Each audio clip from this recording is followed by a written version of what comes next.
for having me all the way from Somerset West in Cape Town. It's an honor to talk to you today, and I must compliment Namibia, especially Windhoek and the IT company. I've never had a screen like this where I can actually see what I'm doing, so well done. South Africa is a bit behind. Normally I do motivational speaking. I don't stand here and tell you in year 1 of the Aleit Academy course, year 2 and year 3, after your 3rd year you get a diploma, these will be your subjects. That's boring. You can go read all of that on the website. I've got my girls out there at our stand, the Aleit Academy. I'm going to quickly, I only have 30 minutes and I'm already 4 minutes in. Who's got a watch on them? Please, every 10 minutes, will you do me a favor and just show me? Okay? Please, in the next 6 minutes is your first 10 that you're showing me. A little bit of my life. People ask me, so Aleit, what do you talk about? I say, I talk about my life, and that sounds so vain. Like, why is my story more important than yours? It's not, but we all have a story. My story started, my dad was a country minister. We had no money. This was not my dad's church in Worcester, little country town. This was actually our competition. They had the money, we didn't. I wasn't used to any of the beautiful things I'm used to today, and at the age of 13, when I was the only child with 2 other children in a school of 1,500 that had lice in my hair, I lost all my friends. And then at the age of 13, I just told myself, I am going to start to waiter. I'm going to start to make money. And one day, I want to have the house with the cookies and the pool and the DSTV, and everyone must just want to come to my house. I love your afro, by the way. It's very cool.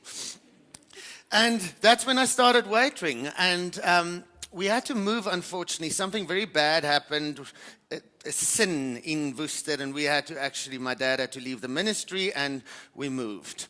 All of a sudden, we had to sell boerewors rolls on the street. We sold fruit from house to house, and I went to Strand High School, the most horrible school in the whole world. Nobody liked me. Nobody, especially, not only the girls, but the guys would wait for me at the dam and then we'll have a fight. The one day there was such a big fight, the next day they said there was blood all over, and there was, because my nose was broken, and I realized that 20 years later. So then I said, listen, screw this crap. I'm going to work harder. I'm going to buy my own school clothes. I'm going to buy my own bus ticket. I'm going to Stellenbosch High School, which is a 20-minute drive. And then I went to Stellenbosch. Next slide, please. Stellenbosch was the best thing that ever happened to me. So I went from the unpopular child, all of a sudden I won the piano competitions. All of a sudden I was the best public speaker. All of a sudden I get an A aggregate. Everything just worked out for me, and that was all because of the teachers, and that was that little voice that I followed. You must always listen to that little voice when you must make a big decision. Stand back, ask God. I call it the Holy Spirit. Some people call it the sixth sense. Other people call it intuition. But always step back. Even if you have to decide on a boyfriend or a girlfriend, stalk the crap out of them. Ask the ex, are they psycho? Are they good? Look at what the parents does. You only have one heart, and I know it's a career day, but I just want to portray that message as well. Next slide, thank you. Story about Erin and Jared. I'm going to try and keep it short. Their dad was an alcoholic. Their mom abandoned them at the age of 3. They went to a home. They were together in that home for a year, a VSS. And then the dad didn't have any contact with them, and then they were split up. Erin on the left went to the one home, and the other one on the right went to another home. Mrs. Yvonne Banks was the lady that was in the church, and also part of the first home. And the one night, 25 years later, she was lying in her bed. It was 4:20 in the morning, and she was saying, God, why are these 2 children on my mind? Why? What do you want me to do? And she decided to go find them. It wasn't very difficult to find Erin on the left, because he was on the government's books. She walked through cell door 1, door 2, gate 3, gate 4, and all of a sudden she came to a cell. A black man was facing that way, she was standing here. And he turned around and he said, Mrs. Banks, how did you find me? She said, it wasn't very difficult. She said, why are you here? And why are you in here for life? He says, Mrs. Banks, after everything I've been through, what else do you expect? Very difficult to find Jared, but 3 months later she found him in Bishop's Court. She was sure that this is the wrong house because it's got wrought iron gates, a massive driveway, a Mini Cooper, a black Mercedes-Benz, a child on the trampoline with his mate, and a girl on the iPad on the other side of the front door. She rang the bell, a beautiful African lady with massive braids up down to here with glittering white teeth opened the door. She said, "You must be Jared's wife." She said, "No, ma'am, I'm the housekeeper." And behind her came an even sexier woman with an afro like this lady. And she said, "I am Jared's wife. How are you? We expected you." And then this very handsome guy with this amazingly sparkling eyes came out, and he just held her for 5 minutes. And he started crying, and he said, "Why? Why did you come and look for me? Why am I so special?" She said, "I don't understand, Jared. After all this, after everything you've been through."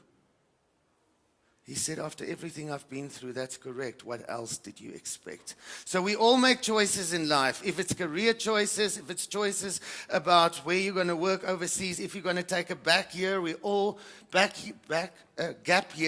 make choices. Next slide. Now I'm going to move. Okay, Rolene Strauss, Miss World 2014. How am I doing for time? Am I good? Okay, 10 now, ne? Rolene Strauss, Miss World 2014. So the boys were in the back watching the Stormers or the Springboks, and I was with the girls in my old house, Cape Dutch house. In front, we were cooking, and we were watching Miss World. And then all of a sudden, they always say, "The first runner-up is," and then they said, the winner of Miss World 2014," and there was this long silence. And then they said, "South Africa," and we were all so happy because she's clever as well. She's a doctor and she won Miss World, and that didn't happen for a very long time. And then I got a call and they said, "There's a celebrity wedding that they want to see you." I go to the meeting, I'm 5 minutes late. Don't be late, guys, it's bad for you. I must talk about interview skills as well. Wash your hair every day, girls. I don't have time to say all this. Anyway, I went to the meeting, I went to sit down. I thought, oh, another Afrikaans singer that I don't know. I must pretend I know him now. And I said, "So Daniel, whose wedding is it that you're talking about?" He said, "No, it's actually my wedding to the current Miss World." I was like pretending I'm used to these kind of weddings. I said, "What?"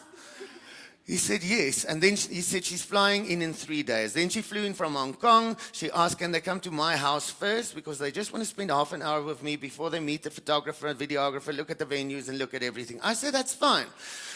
I'm all nervous. I think my house is not fancy enough. The doorbell rings. I open the door. I look up. The first thing I say to her, "Can I run you a bath?" I don't know why the hell I said that. I was just utterly nervous. And then I ran her a bath, and I didn't have bubble bath. I didn't have any nice fancy soap. And I went into the herb garden. I had rocket and lavender, and it looked like an explosion of dagga. But anyway, I ran her a bath. And then the one day I sent her, after she won, I sent her a Facebook message, and I said to her, "Rolene, I hope this finds you well. I'm a big fan. You're beautiful, blah, blah, blah, congrats," blah, blah, blah, the whole thing. And in the end, I said, "However, you did not wish Palesa Primrose," that was the first runner-up with Miss South Africa, "good luck for Miss Universe. She's departing in 2 days." And she didn't come back to me, and I thought, this bitch. And then that day, we walked at Lawrenceford Wine Estate after she had a bath, and she said, "Aleit, can I quickly talk to you?" I said, "Yes," and we walked away. She said, "Remember that message you sent to me?" I said, "I remembered, and you didn't reply." And she said, "That's the reason why we're here today. We don't want to see any other wedding planner in the world. We saw your heart." And once again, it's that little voice. Just listen to it, and sometimes do things that's out of character. Next slide. She had the most beautiful wedding. Look at that. Next slide. 3-day weddings in South Africa are very, very big. This is Liling and Gibran. They're from Hong Kong. And the guests are all over from all over the world. 120 people flew out. They're staying in South Africa for a week. They go on safaris. I teased her. I said she's Chinese, but they all look the same to me. Philippines, Chinese, all of them. I told the groom he's Indian, and he said, "No, I'm Sri Lankan." And that's the kind of relationship we have with our clients. It's just amazing to get to that point. And now I don't know how to do this thing. Okay. Then the day before the wedding, they will have a celebration with Bertus Passon. This event was 250,000 Rand. That's the kind of money people spend on floral for the receptions. I quickly just want to go back because we're talking career. Look at this quickly. If you think of the events industry, we talk weddings now, but weddings are small. Think in terms of, look at this event, this amazing expo that you're at today. I mean, this is world class, really. Look at some of the stalls, it's amazing. But people think it's only about floral, and they think, no, boys that play rugby can't go into the events industry. Where do you think this sound and lighting come from? The tablecloths, the cutlery, the 30 options of glasses, the 90 options of chairs you have in South Africa, the photography, the videography, the hair and makeup artists, everything that's related to events and weddings. So it's a massive industry, and when you're done at the Aleit Academy, you are guaranteed to have a job. I'm not here to sell the school. I just want to add that. I am here just to tell you about the events industry. You might even do it in NAM or in another country, okay? But it's a wonderful industry to be in, and like I say, the school will be full. But if you like beautiful things, it will be wonderful to have you. And then the next day, they will sometimes have glamping, where they all stay in tents and they continue partying. We do a lot of events overseas. We had a bride, Lindiwe, from Absa Capital.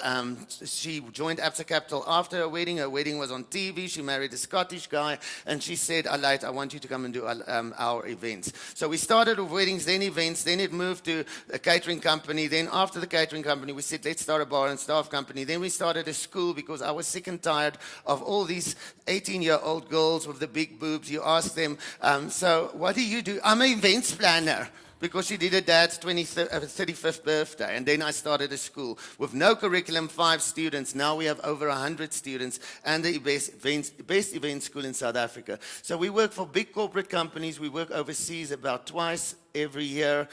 This is a Stardust year-end party that we do, just to give you an idea that the decor that we also do, we do that ourselves. This is the furniture that we hire out, our own furniture, Nederburg Wine Auction, Absa Champagne Festival. Just to give you an idea, that's the custom-made plates that was for gifts. Now I'm quickly going to play you a video of the biggest setup ever. Sound, please.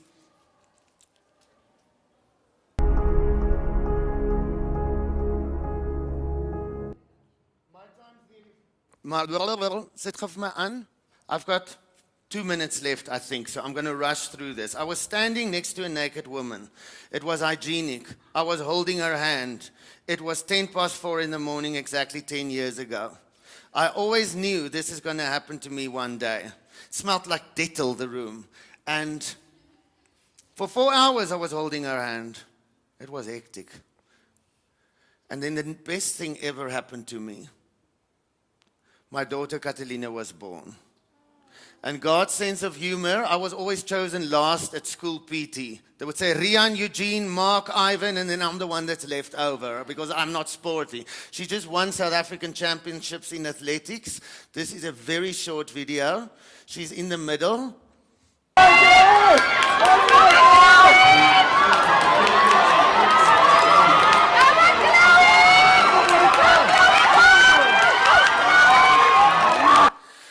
Okay, my TV career, I don't have time to talk about. Go Google me. I've got my own TV show, 5 seasons. I'm very blessed and very humble. God is very good for me. It's a weird way that it happened in. The show's name is Tate met Aleit. That's the Aleit Academy, Aleit Group and Aleit Academy offices. That's how our year ends look. And that is my first year students this year. And this is just a foreplay of my show, and then I am done. Thank you very much. Jy is nie bitter daaroor. Wat is die gemis, dink jy? Ek het 'n babatjie verloor en ek het omdat ek glo